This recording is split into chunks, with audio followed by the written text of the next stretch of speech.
Introducing Growth Guarantee Homes from MP Developers. Trust forever. மற்றும் நெடுஞ்சாலைத்துறை மற்றும் மனிதவள பொதுப்பணித்துறையும் இருக்கு இன்னைக்கு. அதோடு கூட சேர்ந்து மனிதவள மேம்பாட்டுத்துறை. சோ இந்த அத்தனைக்கும் சேர்த்து நம்ம பேச வேண்டியிருக்கு. அதுல முதலில் இளைஞர் மற்றும் விளையாட்டுத்துறையை சார்ந்ததை நான் பேச விரும்புகிறேன். ஏன்னா நான் ஒரு ஸ்டூடெண்டா இருந்த காலத்திலிருந்து என்னுடைய கல்லூரியை முடிக்கும் வரை நான் ஒரு நேஷனல் அத்லெட் அப்படிங்கறத இந்த நேரத்தில் பெருமையோட பதிய வைக்க கடமைப்படுகிறேன். அதனால ஒரு விளையாட்டு என்பது எந்த அளவு ஒரு முக்கியமானது என்பதை ஒரு ஸ்டூடெண்டா ஒரு விளையாட்டு வீராங்கனையாக அதை 100% நான் உணர்ந்திருக்கிறேன். எனவே அதை பற்றி நான் கொஞ்சம் துறை சார்ந்த அமைச்சரிடம் பேசணும். புரியல, உட்கார்ந்துட்டு சரி, நீங்க பேசுங்க. விளையாட்டுத்துறை இன்றைக்கு மிக முக்கியம். ஏன்னா ஒரு ஸ்டூடெண்ட் அப்படின்றவங்க வெறும் கல்வி மட்டும் கிடையாது, அதோட சேர்ந்து எக்ஸ்ட்ரா கரிக்குலர் ஆக்டிவிட்டிஸ்லயும் தங்களை அவங்க வளர்த்துக்கிட்டாதான் வருங்காலத்தில் அவங்களுடைய எதிர்காலம் மிக சிறப்பாக இருக்கும் என்பதில் யாருக்குமே எந்த மாற்று கருத்தும் கிடையாது. அதுல நான் ரொம்ப உறுதியா இருப்பேன். எங்கு நான் சென்றாலும் அதை வலியுறுத்துவேன். இன்றைக்கு படித்து முடிச்சு காலேஜ் முடிச்சு இன்னைக்கு ஒரு சட்டமன்ற உறுப்பினரா இங்க என்னுடைய உரையை என்னுடைய கருத்துக்களை நான் தைரியமாக பதிய வைக்கிறேன்னா அதுக்கு காரணம் என்னை வளர்த்த என்னுடைய தாய் தந்தை, என்னுடைய கணவர், இந்த எதிர்கட்சி தலைவர் கேப்டன் அவர்கள் கிட்ட இருந்து வந்த தைரியம் தான்.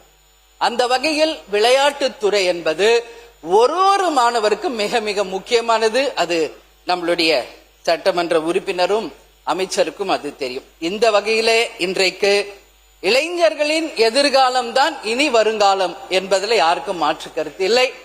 ஏன்னா விவேகானந்தர் அவர்கள் சொன்னார், ஒரு ஊருக்கு 100 இளைஞர்கள் இருந்தால் போதும் இந்த நாட்டை திருத்தலாம் என்று சொன்னார். அதைதான் கேப்டன் அவர்களும் தன் வாழ்நாளிலே கடைபிடித்தார்.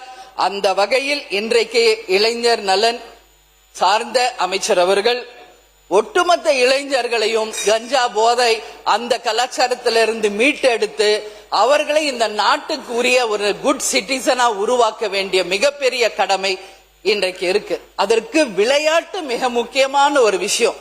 இன்னைக்கு யாரெல்லாம் விளையாட்டு துறையில சிறந்தபடியா இருக்காங்களோ அவங்க நிச்சயமா டிசிப்ளின்டா அவங்க வீட்டுக்கும் நாட்டுக்கும் ஒரு சிறந்த உதாரணங்களாக இருப்பார்கள் என்பதுல மாற்று கருத்து கிடையாது.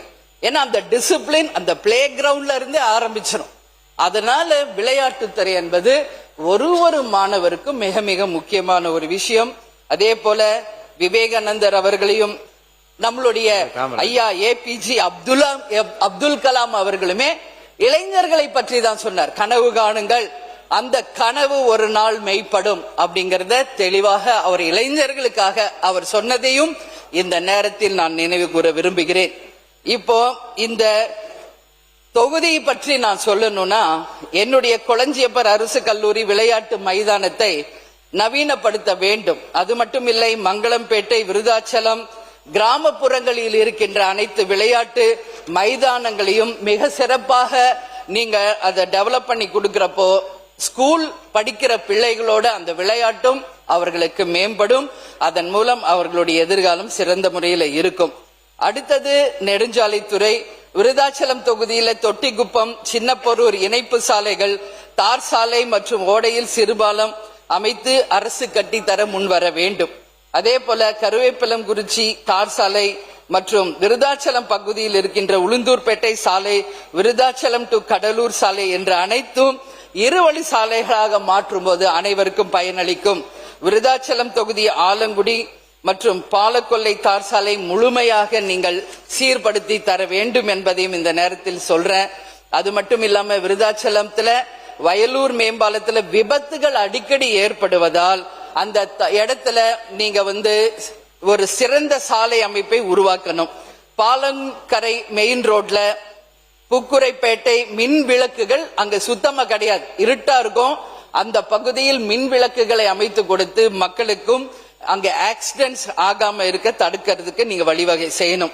அதே போல விருதாச்சலம் கடலூர் மெயின் ரோட்ல பொன்னால் அகரம் டோல்கேட் கட்டண உயர்வு அறிவிப்பை மாநில அரசு கொண்டு வரணும். 15 ஆண்டுகளாக உபயோகத்தில் இருக்கின்ற வாகனங்களை மாற்றி புதிய வாகனங்களாக அரசு வழங்கும் போது அது எல்லா வகையிலும் அனைவருக்கும் பயனுள்ளதாக இருக்கும்.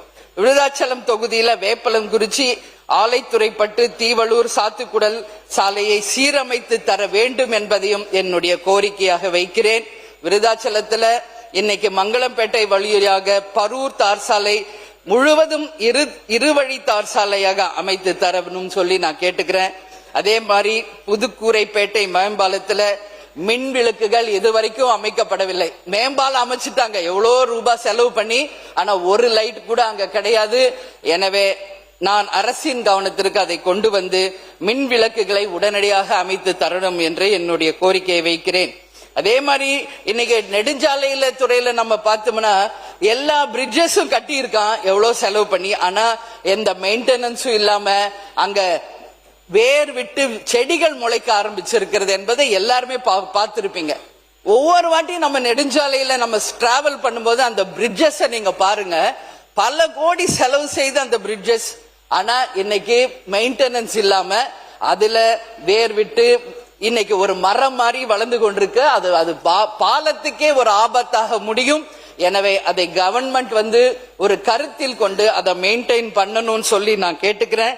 அதே போல அங்க பயணம் செய்யும் அனைத்து பயனாளர்களுக்குமே அந்த ரோடு ரொம்ப மோசமாக இருக்கிறது. நெடுஞ்சாலையில எல்லா இடத்திலும் குண்டும் குழியுமான சாலைகள், நெடுஞ்சாலைத்துறை, நகர சாலைகள், பேரூராட்சி சாலைகள், ஊராட்சி சாலைகள் என்று அனைத்து சாலைகளையுமே இந்த அரசு உடனடியாக மேம்படுத்த வேண்டும் என்பதையும் என்னுடைய கோரிக்கையாக இந்த நேரத்திலே நான் வைக்கிறேன்.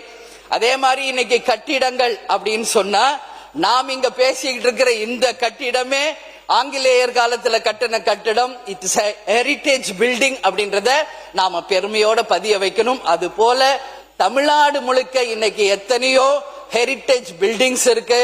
அது அத்தனையுமே நீங்க சிறந்த முறையில மெயின்டைன் செய்து வெளிநாட்டுகளுக்கு இணையாக இந்த கட்டடங்களை நாம ஹெரிட்டேஜ் பில்டிங்ஸா காலத்துக்கும் இந்த பில்டிங்ஸ் பேர் சொல்ற அளவு நீங்க எல்லாமே அதை சரி செய்யணும்னு சொல்லி நான் கேட்டுக்கிறேன். ஏன்னா இன்னைக்கு நம்ம தமிழ்நாடு முழுக்க போறோம், ஒரு கவர்மெண்ட் கட்டடத்தை பாக்குறோம், அதே ஒரு தனியார் கட்டடத்தை பாக்குறோம். ஆனா கவர்மெண்ட் கட்டடம் எந்த மெயின்டெனன்ஸும் இல்லாம பார்க்கும்போது இது கவர்மெண்ட் கட்டடம் அப்படின்னு சொல்ற அளவுல தான் இருக்கு. இதான் உண்மை. ஆனா இதே ஒரு தனியார் கட்டடம்னா எல்லா ஃபெசிலிட்டியோட சிறப்பா இருக்கு. என்னுடைய தாழ்மையான வேண்டுகோள், அனைத்து அரசு கட்டிடங்களும் தனியார் கட்டிடங்களை போல மிக சிறந்த முறையில மெயின்டைன் செய்து மக்கள் பயன்பாட்டிற்கு கொண்டு வரும் பொழுது புதுசா நம்ம கட்டடத்தை கட்டி அதுல செலவு செய்ய வேண்டிய அவசியம் இருக்காது. இது ஒரு சிறு கிராமத்திலிருந்தே, நம்மளுடைய சிறு கிராமத்திலிருந்து தொடங்கி நகரம் வரைக்கும் அது வரணும். அந்த கட்டிட பணியை நமது அமைச்சர் அவர்களும் நம்மளுடைய முதல்வர்களும் இதை கவனத்தில் கொள்ள வேண்டும் என்பதை நான் கேட்டுக்கிறேன். ஏன்னா நம்ம எல்லா இடத்துக்கும் நம்ம போறோம், கவர்மெண்ட் ஆபீஸ் ரொம்ப மோசமான ஒரு ஸ்டேஜ்ல தான் இருக்கு. அது மாதிரி இன்னைக்கு விருதாச்சலத்துல மிக முக்கியமான ஒரு கட்டடம், அதை பத்தி நான் பேசணும். அது அரசு அச்சகம். அது ஆங்கிலேயர் காலத்துல கட்டப்பட்ட ஒரு பில்டிங். அது இன்றைக்கு அரசு அச்சகமாக மாறப்பட்டிருக்கு. அங்கதான் கவர்மெண்ட்டுக்கு வேண்டிய எல்லாமே அங்கதான், அதாவது கெசட்ல இருந்து ஒரு எல்லாமே ஒரு கவர்மெண்ட்ல என்னெல்லாம் இருக்கோ அங்க இருந்தால் டைப் ஆகி இன்னைக்கு தமிழ்நாடு முழுக்க வருகிறது. அந்த அளவு ஒரு பிரசித்தி பெற்ற ஒரு பில்டிங். அதை நிச்சயமாக அரசு கவனத்திலே கொண்டு அந்த கட்டிடத்தை மீண்டும் சிறந்த முறையிலே பழுதடைந்த நிலையிலிருந்து புதுப்பித்து தர வேண்டும் என்பதை இந்த அரசிடம் கேட்டுக்கொள்கிறேன். அதே மாதிரி விருதாச்சலம் அரசு மருத்துவமனையில பழமையான கட்டிடங்கள், அதை புதுப்பித்து தரணும். ஆண்கள் மேல்நிலை பள்ளி, அதுவுமே பல ஆண்டுகளுக்கு முன்பு கட்டப்பட்ட ஆண்கள் மேல்நிலை பள்ளி. நான் லாஸ்ட் டைம் போயிருந்தப்ப அந்த ஸ்கூலுக்கு போய் பார்த்தேன். ரொம்ப ஒரு பாரம்பரியமான ஒரு கட்டடம். ஆனா இன்னைக்கு சிதலம் அடைந்து அந்த கட்டிடங்கள் மிக மோசமான ஒரு நிலையில இருக்கு. அதை நம்பி எத்தனையோ குழந்தைகள் அங்க படிக்கிறாங்க. எனவே அரசு கவனத்தில் கொண்டு அரசு மேல்நிலை பள்ளியை புதுப்பித்து தர வேண்டும். விருதாச்சலம் தொகுதியில ஆல்ரெடி மேல்நிலை பள்ளி 6ஆம் வகுப்பு வரைக்கும் இருக்குது. அந்த கட்டிடங்களையும் நீங்கள் நிச்சயம் மேம்படுத்தி தர வேண்டும் என்பதையும் என் தொகுதி சார்பாக கேட்டுக்கிறேன். Introducing Growth Guarantee Homes from MP Developers. Trust forever.